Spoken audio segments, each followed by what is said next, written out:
আমরা দিনে ঠিক কতবার স্মার্টফোন হাতে নেই তার হিসেব কি কখনো করেছি?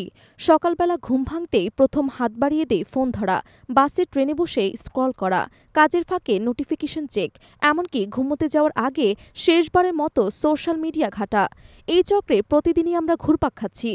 এটি কি কেবল অভ্যাস, নাকি অন্য কিছু, নাকি এর পেছনে রয়েছে আরও ভয়ঙ্কর কোনো বাস্তবতা?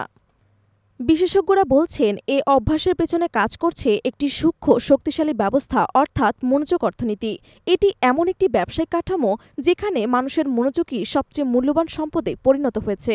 অর্থাৎ আপনার দৃষ্টি যতক্ষণ একটি নির্দিষ্ট স্ক্রিনে আটকে থাকে ততক্ষণই প্রযুক্তি কোম্পানির লাভ বাড়বে, কেননা এই মনোযোগই বিজ্ঞাপনদাতাদের কাছে বিক্রি হয়।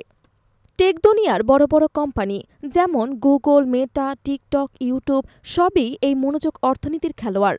তাদের মূল লক্ষ্য ব্যবহারকারী যেন যতটা সম্ভব বেশি সময় তাদের প্ল্যাটফর্মে থাকেন। এর জন্যই অ্যাপ এবং ওয়েবসাইটগুলো এমনভাবে ডিজাইন করা হয় যা ব্যবহারকারীদের মনে এক ধরনের আসক্তি তৈরি করে। বিষয়টি বুঝতে হলে জানতে হবে এসব প্ল্যাটফর্ম কিভাবে ব্যবহারকারীর মনোযোগ ধরে রাখে। যখনই কোনো ব্যবহারকারী একটি নতুন নোটিফিকেশন পান, কেউ তার পোস্টে লাইক বা কমেন্ট করেন, তখন মস্তিষ্কে ডোপামিন নামক একটি আনন্দজনক হরমোন নিঃসৃত হয়। এতে সৃষ্টি হয় এক ধরনের ভয়ঙ্কর তৃপ্তি। এই ইনস্ট্যান্ট রিওয়ার্ড সিস্টেমের কারণে মানুষ বারবার ফোন হাতে নেয় নতুন কোনো আনন্দদায়ক সিগন্যালের আশায়। অ্যালগরিদমের সাহায্যে প্রতিটি ব্যবহারকারীর অভ্যেস, আগ্রহ এবং আচরণ পর্যবেক্ষণ করে কন্টেন্ট সাজানো হয়। ফলে আপনি যা পছন্দ করেন তাই বারবার আপনার ফিডে উঠে আসে। এর ফলে আপনি আরও বেশি সময় ব্যয় করেন, আর কোম্পানিগুলোর লাভ বাড়তে থাকে। বিশেষজ্ঞরা এটিকে বলছেন এক ধরনের ডিজিটাল ফাঁদ। মনোযোগ অর্থনীতির এই প্রভাব সমাজের নানা নেতিবাচক প্রভাব ফেলছে। একটানা স্ক্রিন ব্যবহারের ফলে বাড়ছে মানসিক চাপ, একাকিত্ব, উদ্বেগ এবং ঘুমের ব্যাঘাত। শিশু কিশোরদের মধ্যে মনোযোগের ঘাটতি এখন শিক্ষকদের বড় উদ্বেগ।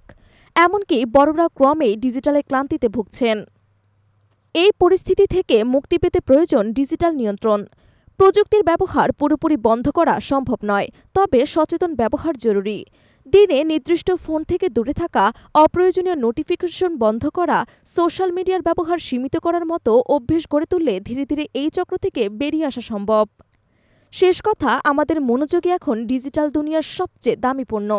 সেই মনোযোগকে সংরক্ষণ করা এখন ব্যক্তি এবং সমাজ উভয়ের জন্য জরুরি হয়ে দাঁড়িয়েছে।